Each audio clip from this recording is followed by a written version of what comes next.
gosti. Šta nas očekuje do kraja emisije? U ovom rodnom Beogradu.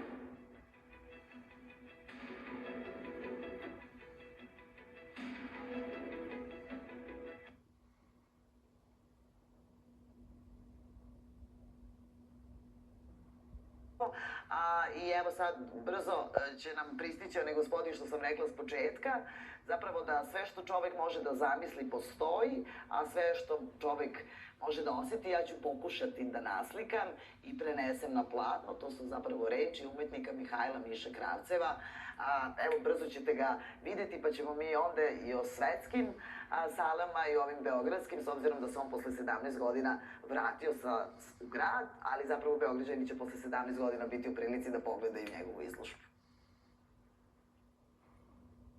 Na domaćoj likovnoj sceni egzistira zaista veliki broj umetnika, ali su retki oni koji kontinuirano i predano grade svoj slikarski kredo na arhetipsko-impolističkim iskustvima, bilo da su u pitanju mitološka bića, animalni motivi ili antički motivi.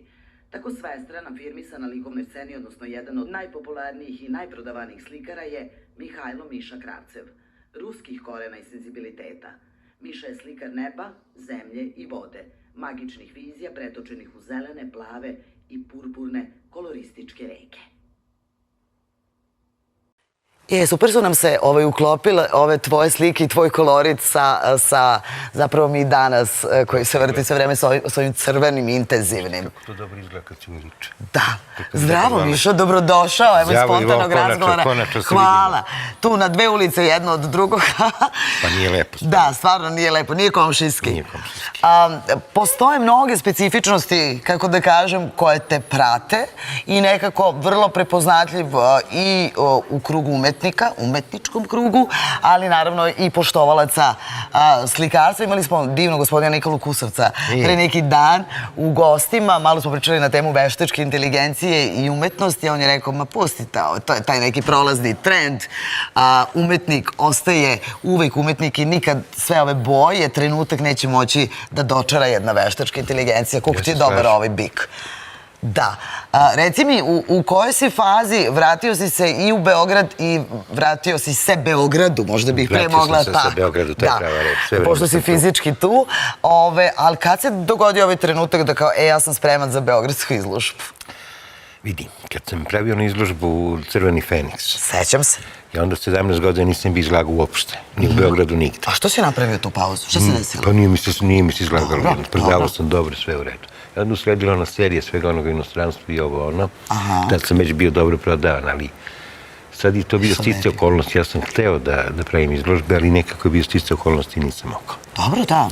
I sad, čim mi se prvi prostor uklopio, ja sam odmah uletao tu i ovu izložbu sam uradio zbog sebe. Znači, obično, sad bi moja kolega na prozaičnom pričala, ja sam zbog publike, ja sam uradio zbog sebe. Ali ja baš verujem da je uvijek, pogotovo kada je likovna umetnost u pitanju, da je zbog sebe, jer ova slika mora da izađe iz tebe. Sad, da li će ostati u tvom stanu, da li u stanu tvog prijatelja, ili ćeš biti spreman da to sa publikom podeliš, to je već tvoja odluka. Zato malo uvek umetnici nose tog egocentrizma, zato što je zbog sebe. Jedino kad je puko preživljavanje, možda se nešto naslika. Daleko smo, tako. Reci mi, umeđu vremenu, od onda kad smo se videli, koje su te galerijski prostori još privlačili u smislu, s obzirom da si ti prodavan slikar i nekako i u Italiji, i u Francuskoj, svuda, i u Americi, u Kanadi. U Evropi, i u Americi, u Kanadi, evo da, Amerika sada. Pa ne znaš šta ti kažem. Kako to ljudi dođu? Gde oni se sretnu sa tvojim slikarstvom? Ti imaš agenta? Kako funkcioniše tržište? Ne, ja nemam ni galeriju, ni agenta. Meni slike ne stoje, stvari stoje lažno, stoje mi 5 ili 6 slika u Veneciji. Stoji mi 5 ili 6 slika u onoj galeriji u Veneciji od Bijenala. Dobro. Oni imaju 6 mojih slika ili 5, pošto jedna je otišla, ostalo je 5. I to je sasvim zapravo dovoljno, da kad pogledate na tom Bijenalu kao, čekaj, ovo su umetnici, i da se prepoznate i to je neka... I imam tamo 5, da, imam tamo 5 slika, ali mene nema ni jedne iz druge prodajne galerije, sve je kod mene. A kako si stigao do Bijenala? To si ja pitam. Gospodin Graso je govorio, kaže, ove slike su sam život, svi morate gledati svakoga dana i on insistira, kada je bilo zatvoreno tog Bijenala. Ja sam zaboravio koje je to bilo po redu. Ne znam, ali znam, pričao si mi puno o gospodinu Grasu kada si... On je insistirao da bude moja izložba revijalna na zatvaranju. I dobro, ja sam mu to omogućio. Učinio si. Tako, šta ću. Reci mi sad, tvoje lične procesa i prepoznatljivost, naravno, intenzivnosti boja i te neke fuzije, kada govorimo, znači, priroda neodvojivi deo tebe. Jel ove slike nastaju u ateljeu? Da, ove slike nastima ne, u stvari, evo, ja i ti pričam iskreno ceo život. Sad ću kažem nešto što možda nisam mnogo pričao. Ajde. Ja kad slikam, Dobro. ili u mene uđe neko više biće, ili ono već u meni pa se negde probudi. Dobro. Ja tada ne znam ni gde sam, ni koliko je sati. Dobro. Ja tada nekom brzinom svetlosti biram boju, bacam tu boju, uzem drugu, krećem liniju bez plana, prekidam liniju, uradim drugu. I sam jedno to sve vreme vratim svoje okvire i kažem, evo kao uradio sam je. Tačno znaš kada je kraj? I odahnem, da, ali 5 sekundi pre toga ja ne znam da je kraj. I onda samo odahnem, zapalim cigaru i posle do 5 minuta kažem, Bože, sam ja ovo uradio. Ove čovek. Da, kao da, Bukvalno tako. novo biće, umetničko biće. Zaista neko biće koje je mnogo više od mene. A jel ti osvešćeno zašto su ovo tvoji motivi? A to su konji. Uvek, znam uvek kao Miša Kravica, njegovi konji. Nisu samo konji, realno. I nisu samo konji. Nisu samo konji, i tu su i žene, ali ima dosta toga. I ovo je ženska mačka, moglo bi se reći. Da, ali ima, evo su delfini, ja bih to na primjer Ja slikam sve što je lepo. Ja neću slikati piksle, traktore, bagere, stovarište, to reći slikati. Ali sve što je lepo. Oko je dobro. Bilo je oko ono tvoje. Da. Pa dobro, oko radim po situaciji.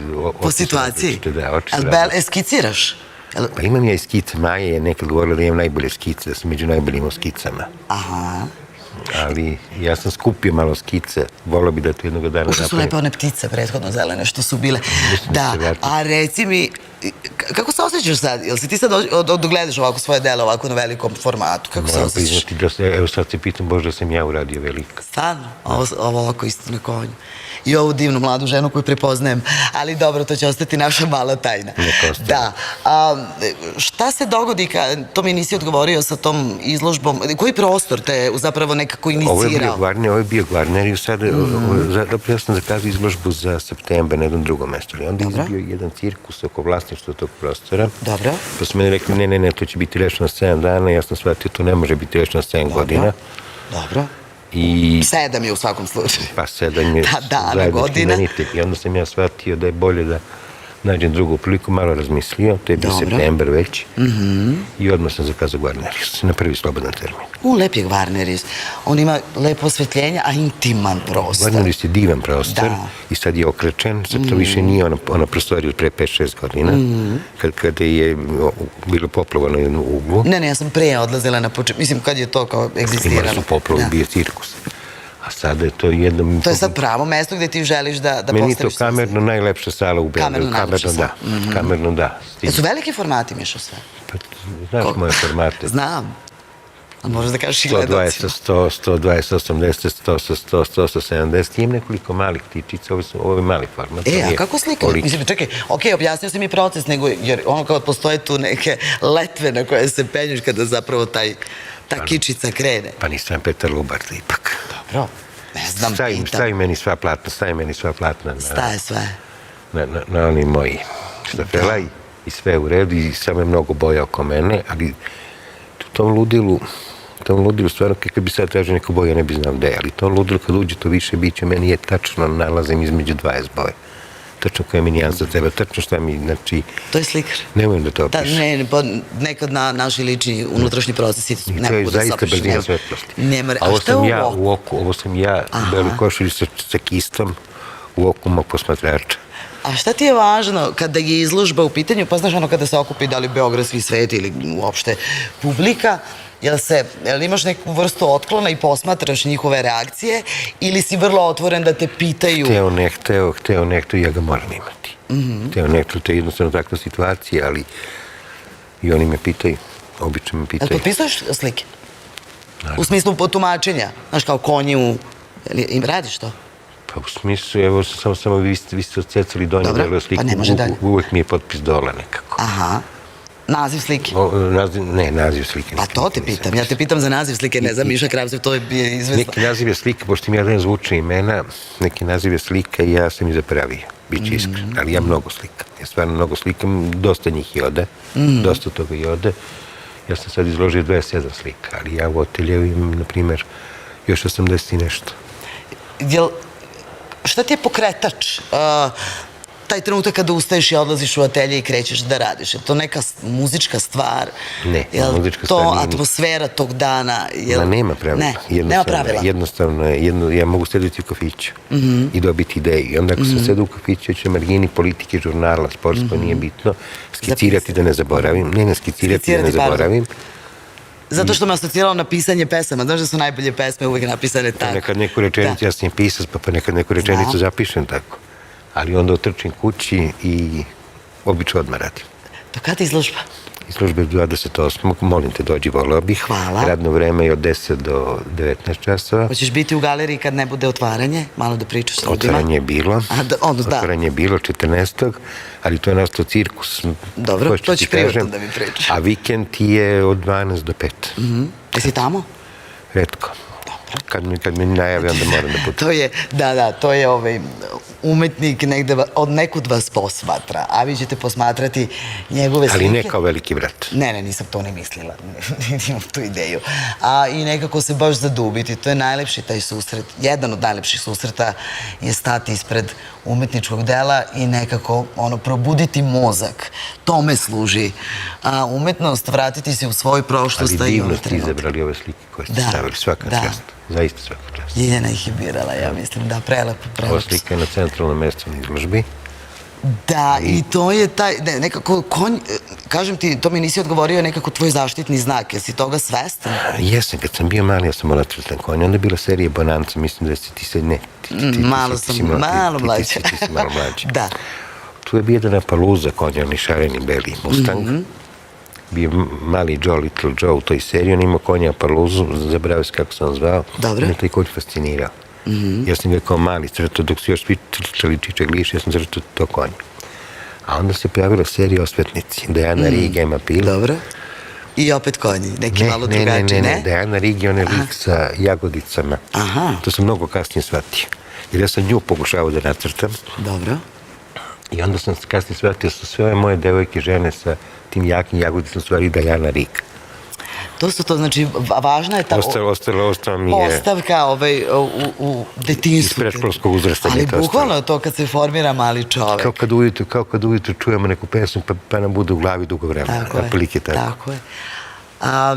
Reci mi, koliko ti je bila važna podrška, da li si uopšte imao u trenutku kada se ljudi shvataju i roditelji i okruženje da si talentovan? Ja sam imao sreću da sve što radim sam. Nikad niko nije stavio za mene, a nikoga ja nisam ni pitao šta ću da radim. Ne, ali koliko je potrebno? Znaš kad ti kaže, ja nema, Miliša, molim te, pisuješ likovnu akademiju, znaš koliko slikara ima? Je li to bilo u kući ili se nekako davao dobar vetar u leđa? Niti sam ikada ikoga pitao. Uvek svoj bio. Pa se pazi, moja tetka slikarka, moja baba tetka slikarka na neki način. Pa onda dobro. A onda mi je sve jasno. Mnogo je bilo slikar u mojoj kući, onda su me svi zaklinili da ne upišem akademiju. Ipak? Ja nisam nikada upisao, niti sam i završio. Ja sam studirao arhitekturu, prava, meteorologiju, fiziku, mnogo toga. Ali sve to satkano, verovatno, i to znanje i saznanje ali sam uvijek znao da crtam. Da. Evo, prosuđivat ćemo, procenjivati ako to ošte, ali uživati u svakom slučaju. Miša Kravcev, do 28. Do 28. Hvala ti najlepše što si oko podneva došao do nas. Bilo je zadovoljstvo. Hvala tebi i meni.